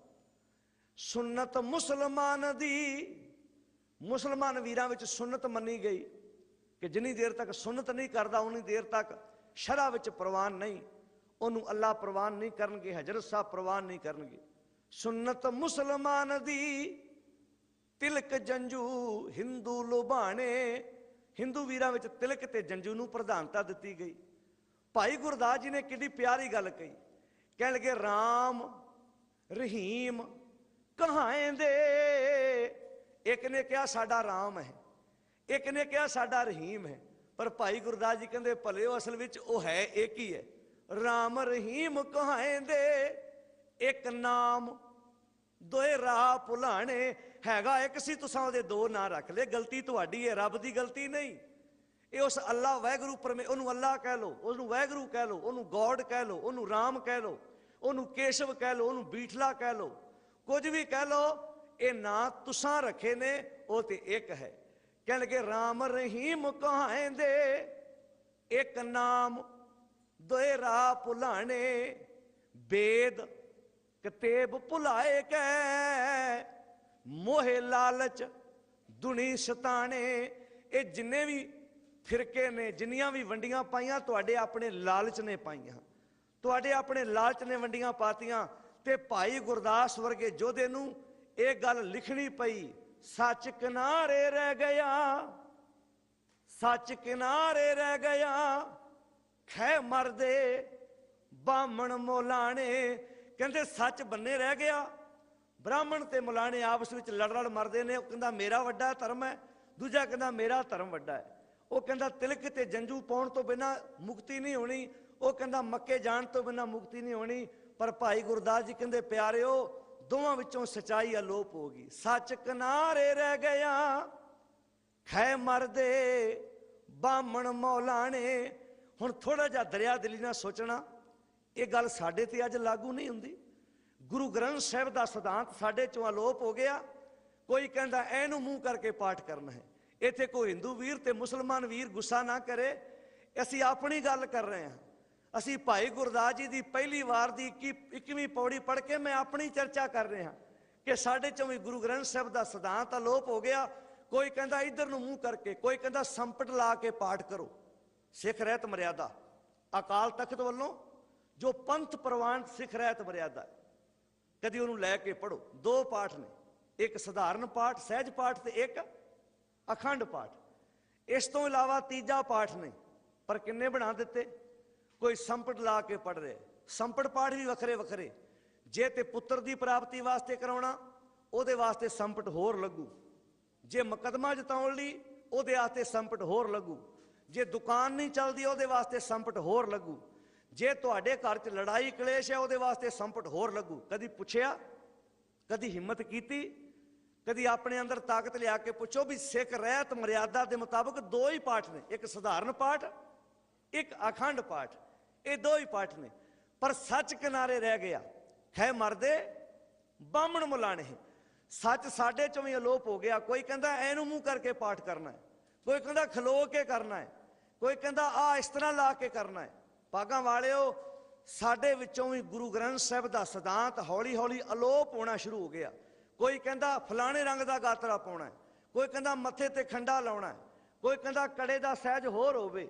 साडे चों असूल अलोप हो गए, सच पासे रह गया। खै मरदे बामण मुलाने। अज ब्राह्मण मुलाने नहीं, अज सिख असी आपस में लड़ लड़ के मर रहे हैं। कोई किसी तरीके नाल, कोई किसी तरीके नाल। किसी का लिखण ते जोर लगा होया है, वो कहता जो मैं लिख रहा हाँ, जो मैं सिक्ख्या दे रहा हाँ, वो दूजा क्यों नहीं मनता। ये जरूरी नहीं कि मेरे भरावा जो तू लिखिया है, जो तू लिखत लिखी है, सच्चाई के आधार पर पूरी होवे। हर बंदा, हर व्यक्ति का अपना अपना जोर लगा होया है। जो मैं कहना उन्होंने सारी कौम मान लवे, नहीं। साडा केंद्र बिंदु श्री गुरु ग्रंथ साहिब की विचार है। कोई किसी तरीके नाल कहता है फलाने बंदे का सिद्धांत अलोप हो गया, फलाने बंदे की जिंदगी चो सिद्धांत निकल गया। ये कौन कह रहा है? की मापदंड है साडे कोल? कि सानू खुद नूं पता है? एक व्यक्ति फतवा जारी करे तो गुस्सा करते हैं, पर पता नहीं किन्नियां ने फतवे जारी करने शुरू कर दिते। सच अलोप हो गया, सच किनारे रह गया। खै मरदे बामण मुलाने। सानू गुरु ग्रंथ साहिब की बाणी प्यार, इतफाक, एकता, लड़ाई मुकाउंदी है। बाणी बाणी सानू कट्ठियां रहन का तरीका सिखाउंदी है। भाई कट्ठे रहो, बाणी पढ़ो, बाणी की विचार नूं जिंदगी का आधार बना के तुरो। पर हर व्यक्ति ने अपनी अपनी मर्जी के नाल जिंदगी जून का तरीका सीख लिया। जो जिस नूं समझ आई, जो किसी नूं समझ आई, उहदे मुताबिक उन्हें सिद्धांत बना लिया। जिन्नी कि जिसे नूं समझ सी, उसे नूं उन्हें धर्म बना के प्रचारना शुरू कर दिता। इसे गल नूं भाई गुरदास ने लिखिया, आपो तापी होए कै ਨਿਆਰੇ ਨਿਆਰੇ ਪੰਥ ਚਲਾਵੇ। ਕਹਿੰਦੇ ਆਪੋ ਧਾਪੀ ਪੈ ਗਈ, ਆਪੋ ਧਾਪੀ ਵਿੱਚ ਜਿੱਦਾਂ ਜਿੱਦਾਂ ਬੰਦੇ ਦੀ ਸੋਚ ਉਦਾਂ ਉਦਾਂ ਦੇ ਉਹਨੇ ਪੰਥ ਬਣਾ ਲਿਆ। ਕਈਆਂ ਨੇ ਤੇ ਇਦਾਂ ਦੀ ਸੋਚ ਆਪਣੀ ਜ਼ਿੰਦਗੀ 'ਚ ਬਣਾ ਲਈ। ਗੁਰੂ ਸਾਹਿਬ ਕੀ ਕਹਿ ਰਹੇ ਹਨ? ਮੈਂ ਸਮਝਦਾ ਭਾਈ ਗੁਰਦਾਸ ਨੇ ਜਿਹੜੀ ਸਚਾਈ ਇਸ ਪੌੜੀ 'ਚ ਬਿਆਨ ਕੀਤੀ ਹੈ, ਸਾਨੂੰ ਗੁਰੂ ਗ੍ਰੰਥ ਸਾਹਿਬ ਨੂੰ ਸਿਰ ਝੁਕਾਉਣ ਵਾਲਿਆਂ ਨੂੰ ਇੱਕ ਵਾਰ ਸੋਚਣੀ ਜ਼ਰੂਰ ਪਵੇਗੀ। ਕਿਤੇ ਸਾਡੇ ਵਿੱਚੋਂ ਸਚਾਈ, ਗੁਰੂ ਸਾਹਿਬ ਦੇ ਅਸੂਲ, ਗੁਰੂ ਸਾਹਿਬ ਦੇ ਸਿਧਾਂਤ, ਗੁਰੂ ਸਾਹਿਬ ਦੀ ਵਿਚਾਰ, ਗੁਰੂ ਸਾਹਿਬ ਦੀ ਦੂਰ ਅੰਦੇਸ਼ੀ, ਗੁਰੂ ਸਾਹਿਬ ਦੇ ਤੌਰ ਤਰੀਕੇ, ਗੁਰੂ ਸਾਹਿਬ ਦੇ ਕੰਮ ਕਰਨ ਦੇ ਤਰੀਕੇ, ਗੁਰੂ ਸਾਹਿਬ ਕਿਵੇਂ ਸੰਸਾਰ ਨੂੰ ਸੱਚ ਦੇ ਰਸਤੇ ਤੇ ਤੋਰਨ ਵਾਸਤੇ ਹਰ ਦਿਨ ਨਵੇਂ-ਨਵੇਂ ਪੈਂਤੜੇ ਬਦਲਦੇ ਹਨ। ਇਹ ਸਾਰੀਆਂ ਚੀਜ਼ਾਂ ਸਾਨੂੰ ਆਪਣੀ ਜ਼ਿੰਦਗੀ ਜਿਉਣ ਵਕਤ ਸਾਹਮਣੇ ਰੱਖ ਕੇ ਜ਼ਿੰਦਗੀ ਜਿਉਣੀ ਪਵੇਗੀ। ਨਹੀਂ ਤੇ ਭਾਈ ਗੁਰਦਾਸ ਜੀ ਦੀ ਇਹ ਤੁਕ, ਇਹ ਪੌੜੀ ਅੱਜ ਸਾਡੇ ਜੀਵਨ ਤੇ ਵੀ ਓਨੀ ਟੁਕਦੀ ਹੈ। ਸੱਚ ਕਿਨਾਰੇ ਰਹਿ ਗਿਆ ਖੈ ਮਰਦੇ, ਬਾਹਮਣ ਮੁਲਾਣੇ, ਸਿਰੋਂ ਨਾ ਮਿਟੇ ਆਵਣ ਜਾਣੇ। ਇਦਾਂ ਕੀਤੇ ਹੋਏ ਕੰਮਾਂ ਦੇ ਨਾਲ ਸਾਡੇ ਸਿਰ ਤੋਂ ਆਉਣ ਜਾਣ ਵਾਲਾ ਸਿਲਸਿਲਾ ਨਹੀਂ ਮੁੱਕੇਗਾ। ਆਉਣ ਜਾਣ ਦਾ ਸਿਲਸਿਲਾ ਅਰਥ ਹੈ ਮਾੜੀਆਂ ਆਦਤਾਂ, ਮਾੜਾ ਸੁਭਾਅ। ਤਾਂ ਹੀ ਤੇ ਬਾਬਾ ਕਬੀਰ ਵਰਗੇ ਯੋਧੇ ਨੇ ਕਿਹਾ ਸੀ, ਕਹਿਣ ਲੱਗੇ, ਹੇ ਪੰਡਤ ਜੀ, ਤੁਸੀਂ ਜੋ ਗੱਲਾਂ ਦੱਸ ਰਹੇ ਹੋ ਇਹ ਜ਼ਰੂਰੀ ਨਹੀਂ ਸਹੀ ਹੋਣ, ਕਿਉਂਕਿ ਤੁਸੀਂ ਜੋ ਸੰਸਕਾਰ ਦੁਨੀਆ ਨੂੰ ਦੱਸ ਰਹੇ ਹੋ ਉਹ ਸੰਸਕਾਰ ਹਰ ਬੰਦੇ ਦੇ ਮੰਨਣ ਯੋਗ ਨਹੀਂ। ਬਾਬੇ ਕਬੀਰ ਨੇ ਆਪਣੇ ਸ਼ਲੋਕਾਂ ਵਿੱਚ ਇੱਕ ਸ਼ਲੋਕ ਰੱਖਿਆ, ਕਬੀਰ ਕੋਠੀ ਕਾਠ ਕੀ ਦੈ ਦਿਸ਼ ਲਾਗੀ ਆਗ। ਇਹ ਸੰਸਾਰ ਇੱਕ ਲੱਕੜ ਦਾ ਘਰ ਹੈ, ਇਹ ਦੁਨੀਆ ਇੱਕ ਲੱਕੜ ਦਾ ਘਰ ਹੈ। ਤੇ ਭਾਗਾਂ ਵਾਲਿਓ, ਲੱਕੜ ਦਾ ਘਰ ਹੋਵੇ ਤੇ ਅੱਗ ਲੱਗੀ ਹੋਵੇ, ਘਰ ਬਚ ਸਕਦਾ? ਕਦੀ ਵੀ ਨਹੀਂ ਬਚੇਗਾ, ਕਿਉਂਕਿ ਅੱਗ ਮੰਜ਼ਲਾਂ ਮਾਰਦੀ ਆ ਰਹੀ ਹੈ, ਉਹਨੇ ਸਾਡੇ ਘਰ ਨੂੰ ਸੁਆਹ ਕਰਕੇ ਅੱਗੇ ਲੰਘ ਜਾਣਾ ਹੈ। ਬਾਬਾ ਕਬੀਰ ਜੀ ਕਹਿੰਦੇ ਨੇ, ਕਬੀਰ ਕੋਠੀ ਕਾਠ ਕੀ ਦਹਿ ਦਿਸ਼ ਲਾਗੀ ਆਗ। ਤੇ ਇਸ ਘਰ ਵਿੱਚ ਸੜੇ ਕੌਣ ਕੌਣ? ਪੰਡਤ ਪੰਡਤ ਜਲ ਮੂਏ। ਪੰਡਤ ਕੌਣ? ਜਿਹੜਾ ਕਹਿੰਦਾ ਜੋ ਮੈਂ ਕਹਿਣਾ ਦੂਜੇ ਕਿਉਂ ਨਹੀਂ ਮੰਨਦੇ। ਇਹ ਜ਼ਰੂਰੀ ਨਹੀਂ ਜੋ ਤੂੰ ਕਹਿ ਰਿਹਾ ਉਹ ਸਾਰਾ ਸਹੀ ਹੋਵੇ ਭਲਿਆ। ਤੇ ਜਿਹੜਾ ਆਪਣੇ ਆਪ ਸਿਆਣਾ ਬਣਦਾ ਹੈ ਨਾ, ਉਹ ਕਈ ਵਾਰੀ ਦੂਜੇ ਨੂੰ ਮੂਰਖ ਕਹਿੰਦਾ, ਕਹਿੰਦਾ ਤੂੰ ਮੂਰਖ ਹੈ, ਤੈਨੂੰ ਤੇ ਪਤਾ ਹੀ ਕੁਝ ਨਹੀਂ। ਤੇ ਕਈ ਵਾਰੀ ਪੰਡਤ ਦੀ ਪੰਡਤਾਈ ਉਹਦੀ ਆਪਣੀ ਸਿਆਣਪ ਉਸ ਨੂੰ ਲੈ ਕੇ ਡੁੱਬ ਜਾਂਦੀ ਹੈ। ਕਈ ਵਾਰੀ ਮਨੁੱਖ ਡੁੱਬ ਜਾਂਦਾ ਹੈ। ਤਾਂ ਹੀ ਤੇ ਬਾਣੀ ਚ ਆਖਿਆ, ਗੁਰ ਕੀ ਮਤ ਤੂੰ ਲੈ ਆਣੇ, ਭਗਤ ਬਿਨਾ ਬਹੁ ਡੂਬੇ ਸਿਆਣੇ। ਇੱਥੇ ਵੱਡੇ ਵੱਡੇ ਆਪਣੇ ਆਪ ਨੂੰ ਸਿਆਣੇ ਅਖਵਾਉਣ ਵਾਲੇ ਡੁੱਬ ਗਏ। ਤੂੰ ਸਵੀਕਾਰ ਕਰ, ਮਤ ਗੁਰੂ ਕੋ ਲੈ ਕੇ ਤੁਰਨ ਦਾ ਯਤਨ ਕਰ। ਕਬੀਰ ਕੋਠੀ ਕਾਠ ਕੀ ਦਹਿ ਦਿਸ਼ ਲਾਗੀ ਆਗ। ਪੰਡਤ ਪੰਡਤ ਜਲ ਮੂਏ, ਮੂਰਖ ਉਬਰੇ ਭਾਗ। ਜਿਹੜੇ ਆਪਣੇ ਆਪ ਨੂੰ ਸਿਆਣੇ ਅਖਵਾਉਂਦੇ ਸੀ ਉਹ ਡੁੱਬ ਗਏ, ਤੇ ਜਿਹੜੇ ਪੰਡਤ ਦੂਜਿਆਂ ਨੂੰ ਮੂਰਖ ਆਂਦੇ ਸੀ ਉਹ ਬਚ ਗਏ। ਹੁਣ ਫੈਸਲਾ ਦੁਨੀਆ ਕਰ ਲੈ ਵੀ ਉਹਨਾਂ ਚੋਂ ਪੰਡਤ ਕਿਹੜਾ ਤੇ ਮੂਰਖ ਕਿਹੜਾ। ਜਿਹੜਾ ਡੁੱਬ ਗਿਆ, ਜਿਹੜਾ ਆਪਣੀ ਸਿਆਣਪ ਦੇ ਹੰਕਾਰ ਵਿੱਚ ਹੀ ਡੁੱਬ ਗਿਆ ਵੀ ਜੋ ਮੈਂ ਕਹਿ ਰਿਹਾ ਉਹ ਸਹੀ ਹੈ। ਬਾਬਾ ਕਬੀਰ ਜੀ ਕਹਿੰਦੇ, ਨਹੀਂ ਹੇ ਪੰਡਤ ਜੀ, ਜੋ ਤੁਸੀਂ ਦੱਸ ਰਹੇ ਹੋ ਉਹ ਸਾਡੇ ਮੰਨਣ ਯੋਗ ਨਹੀਂ। ਤੁਸੀਂ ਜੋ ਸੰਸਕਾਰ, ਜੋ ਵਹਿਮ ਭਰਮ ਪਾਏ ਨੇ, ਆਪਣੀ ਰੋਜੀ ਰੋਟੀ ਵਾਸਤੇ ਪਾਏ ਨੇ, ਸਾਨੂੰ ਸਮਝ ਆ ਗਈ। ਅਸੀਂ ਹੁਣ ਇਹ ਦੋਵੇਂ ਚੀਜ਼ਾਂ ਛੱਡ ਦਿੱਤੀਆਂ ਨੇ, ਪੰਡਤ ਮੁੱਲਾ ਛਾੜੇ ਦੋ। ਹੁਣ ਦੋਵੇਂ ਚੀਜ਼ਾਂ ਛੱਡ ਕੇ ਅਸੀਂ ਮੁਕਤ ਹੋ ਗਏ ਹਾਂ। ਅਸੀਂ ਉਹ ਕੰਮ ਕਰਦੇ ਹਾਂ ਜਿਹੜਾ ਕੰਮ ਗੁਰੂ ਦੀ ਮਤ ਮੁਤਾਬਕ ਸਾਨੂੰ ਸਹੀ ਮਾਰਗ ਤੇ ਲੈ ਕੇ ਜਾਂਦਾ ਹੈ। ਅੱਜ ਦੇ ਪਾਵਨ ਸ਼ਬਦ ਵਿੱਚ ਵੀ ਗੁਰੂ ਅਮਰਦਾਸ ਮਹਾਰਾਜ ਜੀ ਨੇ ਇਹੋ ਗੱਲ ਕਹੀ, ਪੰਡਤ ਜੋਤ ਕੀ ਸਭ ਪੜ ਪੜ ਕੂਕਦੇ। ਪੰਡਤ ਅਤੇ ਜੋਤਸ਼ੀ ਜਿਹੜੀ ਆਪਣੀ ਵਿਚਾਰ ਚਰਚਾ ਨਾਲ ਪੜ ਪੜ ਕੇ ਕੂਕਦੇ ਨੇ, ਵੱਡੇ ਵੱਡੇ ਆਰਾਮ ਕਰਦੇ ਨੇ, ਵੱਡੇ ਵੱਡੇ ਉਪਦੇਸ਼ ਦਿੰਦੇ ਹਨ। ਕਿਸ ਪੈ ਕਰੈ ਪੁਕਾਰਾ ਰਾਮ। ਇਹ ਕਿਹਦੇ ਕੋਲ ਪੁਕਾਰਾ ਕਰ ਰਹੇ ਹਨ? ਕੌਣ ਇਹਨਾਂ ਦੀ ਗੱਲ ਸੁਣਨ ਵਾਲਾ ਹੈ? ਕਿਹਨਾਂ ਨੂੰ ਜਾ ਕੇ ਉਪਦੇਸ਼ ਦਿੰਦੇ ਹਨ? ਕਿਉਂਕਿ ਇਹ ਸਾਰਾ ਧੰਦਾ ਤੇ ਕੇਵਲ ਮਾਇਆ ਕਰਕੇ ਹੈ, ਮੈਂ ਮੇਰੀ ਕਰਕੇ ਹੈ, ਆਪਣੀ ਹਉਮੈ ਦੀ ਕਾਲਖ ਵਧਾਉਣ ਵਾਸਤੇ ਹੈ। ਮਾਇਆ ਮੋਹ ਅੰਤਰ ਮਲ ਲਾਗੈ। ਇਹ ਜਿਉਂ-ਜਿਉਂ ਇਦਾਂ ਦੇ ਕੰਮ ਕਰਦੇ ਨੇ, ਮਾਇਆ ਦੇ ਮੋਹ ਦੀ ਕਾਲਖ ਅੰਦਰ ਨੂੰ ਹੋਰ ਕਾਲਾ ਕਰੀ ਜਾਂਦੀ ਹੈ, ਅੰਦਰ ਹੋਰ ਕਾਲਾ ਕਰੀ ਜਾਂਦੀ ਹੈ। ਵਿਦਿਆ ਤੇ ਚਾਨਣ ਹੈ। ਵਿਦਿਆ ਜਿਹੜੀ ਹੈ ਉਹ ਤੇ ਮਨੁੱਖ ਦੀ ਜ਼ਿੰਦਗੀ 'ਚ ਰੌਸ਼ਨੀ ਲੈ ਕੇ ਆਉਂਦੀ ਹੈ। ਪਰ ਕਦੋਂ? ਜੇ ਵਿਦਿਆ ਦੇ ਉੱਪਰ ਕੁੰਡਾ ਧਰਮ ਦਾ ਹੋਵੇ, ਜੇ ਵਿਦਿਆ ਉਪਦੇਸ਼ ਗੁਰੂ ਦੀ ਮੱਤ ਮੁਤਾਬਕ ਹੋਵੇ। ਇਹ ਵਿਦਿਆ ਮਨੁੱਖ ਦੇ ਜੀਵਨ ਨੂੰ ਸੁਰਜੀਤ ਕਰਦੀ ਹੈ, ਮਨੁੱਖ ਦਾ ਜੀਵਨ ਸੋਹਣਾ ਬਣ ਜਾਂਦਾ ਹੈ। ਮਾਇਆ ਮੋਹ ਅੰਤਰ ਮਣ ਲਾਗੇ, ਮਾਇਆ ਕੇ ਵਾਪਾਰਾ ਰਾਮ। ਇਹ ਸਭ ਮਾਇਆ ਦਾ ਵਪਾਰ ਹੈ, ਮਾਇਆ ਦਾ ਧੰਦਾ ਹੈ।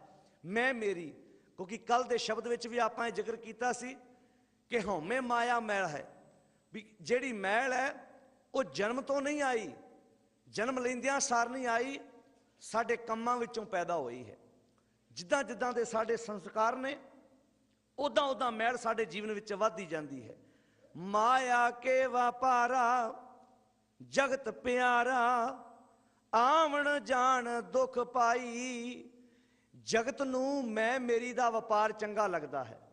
ਜਿਉਂ-ਜਿਉਂ ਇਹ ਵਪਾਰ ਚੰਗਾ ਲੱਗਾ, ਪਿਆਰਾ ਲੱਗਾ, ਆਵਣ ਜਾਣ, ਆਉਣ ਜਾਣ ਦਾ ਅਰਥ ਕੀ ਹੈ? ਜੰਮਣ ਮਰਨਾ। ਇਹ ਮਨ ਜੰਮਣ ਮਰਨ ਦੀ ਕਿਰਿਆ ਵਿੱਚ ਪਿਆ ਰਹਿੰਦਾ। ਪਰ ਤਨ ਪਰਤੀ ਨਿੰਦਾ, ਪਰ ਅਪਵਾਦ ਨ ਛੂਟੈ, ਆਵਾ ਗਵਣ ਹੋਤ ਹੈ ਫੁਨ ਫੁਨ, ਇਹ ਪ੍ਰਸੰਗ ਨਾ ਟੂਟੈ। ਜੰਮਣ ਮਰਨ ਦੀ ਕਿਰਿਆ ਇਸ ਮਨ ਦੀ ਬਣੀ ਜਾਂਦੀ ਹੈ। ਇਹ ਜੰਮਣ ਮਰਨ ਦੀ ਕਿਰਿਆ ਮੁੱਕੇਗੀ ਕਦੋਂ?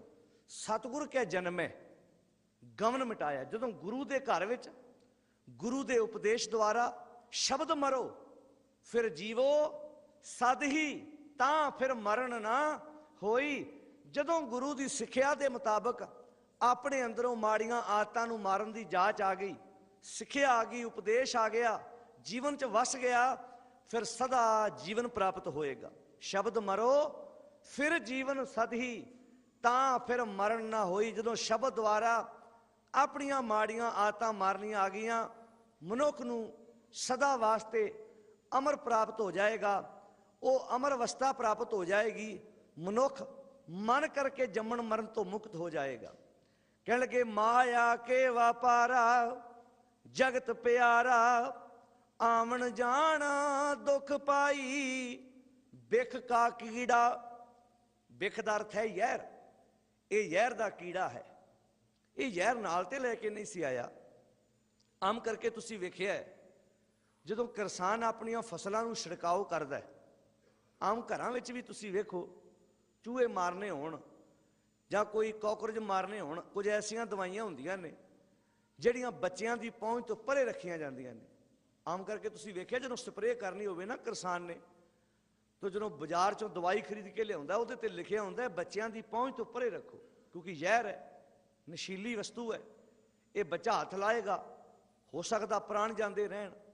ਤੇ ਬੰਦਾ ਫਿਰ ਬੜੇ ਸੁਚੇਤ ਤਰੀਕੇ ਨਾਲ, ਬੜੀ ਸਿਆਣਪ ਨਾਲ ਉਸ ਦਵਾਈ ਨੂੰ ਉਸ ਜਗ੍ਹਾ ਤੇ ਰੱਖਦਾ ਜਿੱਥੇ ਬੱਚਿਆਂ ਦੀ ਪਹੁੰਚ ਨਾ ਹੋਵੇ, ਬੱਚੇ ਉੱਥੇ ਜਾ ਨਾ ਸਕਣ, ਕਿਉਂਕਿ ਜ਼ਹਿਰ ਹੈ। ਪਰ ਸਤਿਗੁਰ ਦੀ ਬਾਣੀ ਦਾ ਵਾਕ ਹੈ, ਬਾਹਰੋਂ ਤੇ ਆਪਣੇ ਬੱਚਿਆਂ ਨੂੰ ਜ਼ਹਿਰ ਤੋਂ ਬਚਾ ਲਿਆ, ਤੇ ਜ਼ਹਿਰ ਬਣਾਉਣ ਵਾਲੇ ਨੇ ਉੱਪਰ ਲਿਖ ਵੀ ਦਿੱਤਾ ਕਿ ਬੱਚਿਆਂ ਦੀ ਪਹੁੰਚ ਤੋਂ ਪਰਾਂ ਰੱਖੇ, ਤੇ ਤੂੰ ਸਿਆਣਪ ਨਾਲ ਕੰਮ ਵੀ ਕਰ ਲਿਆ। ਪਰ ਜਿਹੜੀ ਜ਼ਹਿਰ ਬੱਚਿਆਂ ਵਿੱਚ ਆਪਾਂ ਬੀਜ ਰਹੇ ਹਾਂ, ਉਹ ਜ਼ਹਿਰ ਤੋਂ ਮੁਕਤ ਕੌਣ ਕਰਾਏਗਾ? ਉਹ ਤੇ ਜ਼ਹਿਰ ਅਸੀਂ ਆਪ ਲਿਆਂਦੀ, ਬਾਜ਼ਾਰੋਂ ਲਿਆਉਣ ਦੀ ਲੋੜ ਹੀ ਨਹੀਂ ਪਈ। ਉਹ ਜ਼ਹਿਰ ਕਿਹੜੀ ਹੈ? ਭਗਤ ਧੰਨਾ ਜੀ ਦੇ ਪਾਵਨ ਸ਼ਬਦਾਂ ਨੂੰ ਪੜ੍ਹਨ ਦਾ ਯਤਨ ਕਰੋ। ਭਗਤ ਧੰਨਾ ਜੀ ਕਹਿੰਦੇ ਨੇ, ਬਿਖ ਫਲ ਮੀਠ ਲੱਗੇ ਮਨ ਬੌਰੇ, ਚਾਰ ਵਿਚਾਰ ਨਾ ਜਾਣੇ। ਜਿੰਨੀਆਂ ਵੀ ਮਾੜੀਆਂ ਆਦਤਾਂ ਨੇ ਇਸ ਮਨ ਨੂੰ ਮਿੱਠੀਆਂ ਲੱਗਦੀਆਂ ਨੇ, ਹੈਗਾ ਤੇ ਜ਼ਹਿਰ ਹੈ। ਭਰਮਤ ਫਿਰਤ ਬਹੁ ਜਨਮ ਬਿਲਾਨੇ, ਭਰਮਤ ਫਿਰਤ ਬਹੁ ਜਨਮ ਬਿਲਾਨੇ, ਤਨ ਮਨ ਧਨ ਨਹੀਂ ਧੀਰੇ, ਲਾਲਚ ਬਿਖ। ਬਿਖ ਦਾ ਅਰਥ ਜ਼ਹਿਰ ਹੈ, ਇੱਥੇ ਵੀ ਬਿਖ ਲਫ਼ਜ਼ ਆਇਆ ਜ਼ਹਿਰ ਵਾਸਤੇ। ਕਹਿਣ ਲੱਗੇ ਬਾਹਰੋਂ ਤੇ ਜ਼ਹਿਰ ਤੋਂ ਆਪਣੇ ਬੱਚਿਆਂ ਨੂੰ ਬਚਾ ਲਵੇਂਗਾ, ਲਾਲਚ ਵੀ ਤੇ ਇੱਕ ਜ਼ਹਿਰ ਹੈ। ਇਹ ਲਾਲਚ ਜ਼ਹਿਰ ਖੁਦ ਆਪ ਆਪਣੇ ਬੱਚਿਆਂ ਦੇ ਅੰਦਰ ਅਸੀਂ ਪਾ ਰਹੇ ਹਾਂ, ਆਪ ਬਾਹਰੋਂ ਖਰੀਦ ਕੇ ਲੈ ਕੇ ਆ ਰਹੇ ਹਾਂ। ਵੈਸੇ ਜ਼ਹਿਰ ਕੋਈ ਕਿਸੇ ਨੂੰ ਦੇ ਦੇਵੇ ਤੇ ਕੋਈ ਮਨੁੱਖ ਆਪਣੇ ਘਰ ਲਿਆਉਣ ਨੂੰ ਤਿਆਰ ਨਹੀਂ, ਕਹਿੰਦਾ ਨਾ ਭਾਈ ਇਹ ਜ਼ਹਿਰ ਨੂੰ ਪਰਾਂ ਰੱਖੋ। ਜ਼ਹਿਰ ਫੜਿਆ ਵੀ ਜਾਏ ਤੇ ਕਈ ਵਾਰੀ ਕੇਸ ਵੀ ਹੋ ਜਾਂਦਾ ਵੀ ਤੂੰ ਆਤਮ ਹੱਤਿਆ ਕਰਨ ਲੱਗਾ ਸੀ। ਬਾਹਰੋਂ ਤੇ ਜ਼ਹਿਰ ਤੇ ਪਾਬੰਦੀ ਲਾ ਲਵਾਂਗੇ, ਇਹ ਜਿਹੜਾ ਜ਼ਹਿਰ ਅੰਦਰ ਪੈਦਾ ਹੋ ਰਿਹਾ, ਲਾਲਚ ਕੇ ਜ਼ਹਿਰ ਹੈ। ਬਾਣੀ ਨੇ ਕਿਹਾ ਲਾਲਚ ਬਿਖ ਕਾਮ ਲੁਭਤ ਰਾਤਾ, ਮਨ ਬਿਸਰੇ ਪ੍ਰਭ ਹੀਰੇ। ਜਿਸ ਜਿਸ ਇਨਸਾਨ ਦੇ ਅੰਦਰ ਲਾਲਚ ਹੈ, ਸਮਝ ਲਓ ਅੰਦਰ ਜ਼ਹਿਰ ਟਿਕਿਆ ਹੋਇਆ ਹੈ। ਇਹ ਜ਼ਹਿਰ ਹਰ ਦਿਨ ਹਰ ਰੋਜ਼ ਮਨੁੱਖ ਨੂੰ ਆਤਮਕ ਤੌਰ ਤੇ ਮਾਰ ਰਿਹਾ ਹੈ। ਤੇ ਸਤਿਗੁਰ ਨੇ ਬੜੀ ਪਿਆਰੀ ਗੱਲ ਕਹੀ, ਬਿਖ ਕਾ ਕੀੜਾ। ਕਹਿਣ ਲੱਗੇ ਦੁਨੀਆ ਨੂੰ ਉਪਦੇਸ਼ ਦੇਣ ਵਾਲੇ ਮਨੁੱਖ, हे ਆਪਣੇ ਆਪ ਨੂੰ ਧਰਮ ਦੀ ਵਿਚਾਰ ਦੇ ਸਭ ਤੋਂ ਸਰਮੌਰ ਮੰਨਣ ਵਾਲੇ ਮਨੁੱਖ, ਤੂੰ ਤੇ ਜ਼ਹਿਰ ਦਾ ਕੀੜਾ ਬਣ ਗਿਆ। ਤੂੰ ਤੇ ਉਹ ਕੀੜਾ ਬਣ ਗਿਆ ਜਿਹਨੇ ਆਪਣੇ ਆਪ ਨੂੰ ਆਪ ਹੀ ਮੁਕਾ ਲਿਆ। ਬਿਖ ਕਾ ਕੀੜਾ ਬਿਖ ਸਿਉ ਲਾਗਾ, ਵਿਸ਼ਟਾ ਮਾਹੇ ਸਮਾਈ। ਤੂੰ 24 ਘੰਟੇ ਵਿਸ਼ਟਾ ਵਿੱਚ ਹੀ ਸਮਾਇਆ ਰਹਿਣਾ ਹੈ, 24 ਘੰਟੇ ਜ਼ਹਿਰ ਵਿੱਚ ਓਤ ਪੋਤ ਰਹਿਣਾ ਹੈ, ਕਿਉਂਕਿ ਸੋਚ ਐਸੀ ਬਣ ਗਈ। ਬਿਖ ਕਾ ਕੀੜਾ ਬਿਖ ਸਿਉ ਲਾਗਾ, ਵਿਸ਼ਟਾ ਮਾਹੇ ਸਮਾਈ। ਇਸ ਵਿਸ਼ਟਾ ਨੇ ਤੇਰਾ ਆਤਮਿਕ ਜੀਵਨ ਮੁਕਾ ਦਿੱਤਾ, ਤੈਨੂੰ ਆਤਮਿਕ ਤੌਰ ਤੇ ਮਾਰ ਦਿੱਤਾ। ਹੁਣ ਜੀਵਨ ਦੇ ਵਿੱਚ ਜ਼ਹਿਰ ਹੀ ਜ਼ਹਿਰ ਹੈ। ਸਤਿਗੁਰ ਨੇ ਕਿੰਨੇ ਪਿਆਰੇ ਉਪਦੇਸ਼ ਬਖਸ਼ਿਸ਼ ਕੀਤੇ ਹਨ। ਸੱਪ ਅੰਦਰ ਜ਼ਹਿਰ ਹੁੰਦਾ ਹੈ, ਸੱਪ ਮਨੁੱਖ ਦੀ ਮੌਤ ਦਾ ਕਾਰਨ ਬਣ ਜਾਂਦਾ ਹੈ, ਪਰ ਸਤਿਗੁਰ ਨੇ ਬਾਣੀ 'ਚ ਪਤਾ ਕੀ ਕਿਹਾ, ਬਿਨ ਸਿਮਰਨ ਜੋ ਜੀਵਨ ਬਲਣਾ। ਸੱਪ ਅੰਦਰ ਜ਼ਹਿਰ ਹੈ ਤੇ ਮਹਾਰਾਜ ਕੀ ਕਹਿੰਦੇ ਨੇ, ਬਿਨ ਸਿਮਰਨ ਜੋ ਜੀਵਨ ਬਲਣਾ, ਸਰਪ ਜੈਸੇ ਅਰਜਾਰੀ। ਹੁਣ ਕੋਈ ਕਿਸੇ ਬੰਦੇ ਨੂੰ ਸੱਪ ਕਹਿ ਦੇ ਤੇ ਗੁੱਸਾ ਕਰੇਗਾ ਨਾ ਬੰਦਾ, ਵੀ ਭਾਈ ਮੈਂ ਚੰਗਾ ਭਲਾ ਬੰਦਾ, 50 ਲੱਖ ਦੀ ਗੱਡੀ 'ਚ ਬਹਿਣ ਵਾਲਾ ਵਿਅਕਤੀ, ਏਡੇ ਵੱਡੇ ਘਰ 'ਚ ਰਹਿਣ ਵਾਲਾ, ਤੂੰ ਮੈਨੂੰ ਸੱਪ ਕਹਿ ਦਿੱਤਾ। ਪਰ ਗੁਰੂ ਸਾਹਿਬ ਕਹਿੰਦੇ ਨੇ, ਜੇ ਤੇਰੇ ਕੋਲ ਸੱਚ ਦੀ ਵਿਚਾਰ ਨਹੀਂ, ਜੇ ਤੇਰਾ ਸੱਚਾਈ ਤੋਂ ਬਿਨਾਂ ਜੀਵਨ ਬਤੀਤ ਹੋ ਰਿਹਾ, ਮਹਾਰਾਜ ਕਹਿੰਦੇ ਮੈਨੂੰ ਤੇ ਇੰਝ ਲੱਗਦਾ ਤੂੰ ਸੱਪ ਵਰਗੀ ਆਰਜੂ ਭੋਗ ਰਿਹਾ। ਸੱਪ ਅੰਦਰ ਜ਼ਹਿਰ ਹੈ। ਸੱਪ ਡੰਗ ਮਾਰਦਾ ਹੈ, ਉਹ ਵੀ ਉਦੋਂ ਮਾਰਦਾ ਹੈ ਜੇ ਕੋਈ ਉਹਦੇ ਉੱਪਰ ਪੈਰ ਰੱਖ ਦੇਵੇ, ਜੇ ਕੋਈ ਉਹਦਾ ਨੁਕਸਾਨ ਕਰੇ। ਭਲਿਆ ਤੂੰ ਤੇ ਪਤਾ ਨਹੀਂ ਕਿੰਨਿਆਂ ਦਾ ਨੁਕਸਾਨ ਕੀਤਾ, ਜਿਨ੍ਹਾਂ ਨੇ ਤੈਨੂੰ ਕਦੀ ਕੁਝ ਕਿਹਾ ਹੀ ਨਹੀਂ ਸੀ, ਜਿਨ੍ਹਾਂ ਨੇ ਕਦੀ ਤੇਰਾ ਕੁਝ ਵਿਗਾੜਿਆ ਨਹੀਂ, ਉਹਨਾਂ ਦਾ ਵੀ ਤੂੰ ਨੁਕਸਾਨ ਕੀਤਾ। ਬਿਨ ਸਿਮਰਨ ਜੋ ਜੀਵਨ ਬਲਣਾ, ਸਰਪ ਜੈਸੇ ਅਰਜਾਰੀ। ਨਵ ਖੰਡਨ ਕੋ ਰਾਜ ਕਮਾਵੇ, ਅੰਤ ਚਲੇ ਗੋਹਾਰੀ। ਤੇਰੇ ਕੋਲ ਬਹੁਤ ਕੁਝ ਹੋਵੇ, ਪਰ ਜੇ ਤੇਰੇ ਅੰਦਰ ਜ਼ਹਿਰ ਹੈ, ਤੇਰੀ ਉਮਰ ਸੱਪ ਵਰਗੀ ਹੈ, ਤੂੰ ਸੱਪ ਦੀ ਜੂਨ ਭੋਗ ਰਿਹਾ ਹੈ। ਦਾਤਾ ਜੀ ਕਹਿੰਦੇ, ਬਿਖ ਕਾ ਕੀੜਾ ਬਿਖ ਸਿਉ ਲਾਗਾ, ਵਿਸ਼ਟਾ ਮਾਹੇ ਸਮਾਈ। ਜੋ ਧੁਰ ਲਿਖਿਆ, ਇਸ ਗੱਲ ਨੂੰ ਸਮਝਣਾ ਥੋੜਾ ਜਿਹਾ, ਜੋ ਧੁਰ ਲਿਖਿਆ, ਇਹ ਜ਼ਹਿਰ ਰੱਬ ਵੱਲੋਂ ਨਹੀਂ ਲਿਖਿਆ ਆਇਆ। ਜੇ ਤੇ ਰੱਬ ਵੱਲੋਂ ਲਿਖਿਆ ਆਇਆ ਤੇ ਫਿਰ ਤੇ ਬੰਦਾ ਮੁਕਤ ਹੋ ਗਿਆ। ਫਿਰ ਤੇ ਹਰ ਬੰਦਾ ਕਹੇਗਾ ਜੇ ਮੈਂ ਮਾੜੇ ਕੰਮ ਕਰ ਰਿਹਾ ਤੇ ਫਿਰ ਮੇਰਾ ਹੋੜਾ ਕਸੂਰ ਹੈ, ਤੇ ਰੱਬ ਦਾ ਹੀ ਕਸੂਰ ਹੈ, ਰੱਬ ਹੀ ਸਭ ਕੁਝ ਕਰਵਾ ਰਿਹਾ। ਨਹੀਂ, ਇੱਥੇ ਧੁਰ ਦਾ ਅਰਥ ਹੈ ਜੋ ਤੇਰੇ ਬਚਪਨ ਤੋਂ ਸੰਸਕਾਰ ਬਣੇ ਹੋਏ ਨੇ, ਉਹਨਾਂ ਸੰਸਕਾਰਾਂ ਦੇ ਮੁਤਾਬਕ ਤੂੰ ਤੁਰਿਆ ਜਾ ਰਿਹਾ ਹੈ। ਇਹ ਸੰਸਕਾਰ ਬਦਲ ਵੀ ਸਕਦਾ ਹੈ ਗੁਰੂ ਕੋਲ ਆਣ ਕੇ। ਗੁਰੂ ਕੋਲ ਤਾਕਤ ਹੈ ਤੇਰੇ ਮਾੜੇ ਕਰਮਾਂ ਨੂੰ ਚੰਗੇ ਕਰਮਾਂ ਵਿੱਚ ਤਬਦੀਲ ਕਰਨ ਦੀ। ਤਬ ਗੁਣ ਕਹਾ ਜਗਤ ਗੁਰਾ, ਜੋ ਕਰਮ ਨਾ ਨਾਸੈ। ਗੁਰੂ ਜੀ ਤੁਹਾਡੇ ਗੁਣ ਕੀ ਹੋਏ ਜੇ ਮੇਰੇ ਮਾੜੇ ਕਰਮਾਂ ਦਾ ਨਾਸ ਹੀ ਨਹੀਂ ਹੋਣਾ, ਜੇ ਮੇਰੀਆਂ ਮਾੜੀਆਂ ਆਦਤਾਂ ਬਦਲਣੀਆਂ ਹੀ ਨਹੀਂ, ਉਸ ਹਸਪੀਟਲ ਦਾ ਕੀ ਲਾਭ ਜਿੱਥੋਂ ਮੈਂ ਠੀਕ ਹੋ ਕੇ ਹੀ ਨਾ ਆਵਾਂ। ਦਾਤਾ ਜੀ ਤੁਸੀਂ ਵੈਦ ਹੋ, ਤੁਸੀਂ ਠੀਕ ਕਰਨ ਦੀ ਤਾਕਤ ਰੱਖਦੇ ਹੋ। ਤਬ ਗੁਣ ਕਹਾ ਜਗਤ ਗੁਰਾ, ਜੋ ਕਰਮ ਨਾ ਨਾਸੈ। ਸਿੰਘ ਸ਼ਰਨ ਕਤ ਜਾਈਐ, ਜੋ ਜੰਬੁਕ ਗ੍ਰਸ ਹੈ। ਸ਼ੇਰ ਦੀ ਸ਼ਰਨ ਲੈਣ ਦਾ ਲਾਭ ਹੀ ਤਾਂ ਮੁੜ ਕੇ ਗਿੱਦੜ ਦਾ ਡਰ ਮੁੱਕ ਜਾਏ। ਬੁਰੀਆਂ ਆਦਤਾਂ ਗਿੱਦੜ ਨੇ, ਸ਼ੇਰ ਗੁਰੂ ਉਪਦੇਸ਼ ਹੈ ਜਿਹੜਾ ਸਾਨੂੰ ਮਾੜੀਆਂ ਆਦਤਾਂ ਤੋਂ ਮੁਕਤ ਕਰਾਉਂਦੇ ਹਨ। ਉਪਦੇਸ਼ ਬਖਸ਼ਿਸ਼ ਕੀਤਾ, ਜੋ ਧੁਰ ਲਿਖਿਆ ਸੋਈ ਕਮਾਵੇ, ਕੋਈ ਨਾ ਮੇਟਣ ਹਾਰਾ। ਜੋ ਧੁਰ ਲਿਖਿਆ, ਜੋ ਸੰਸਕਾਰ ਤੇਰੇ ਬਚਪਨ ਤੋਂ ਬਣੇ ਉਹਦੇ ਮੁਤਾਬਕ ਤੂੰ ਤੁਰਿਆ ਆ ਰਿਹਾ ਹੈ।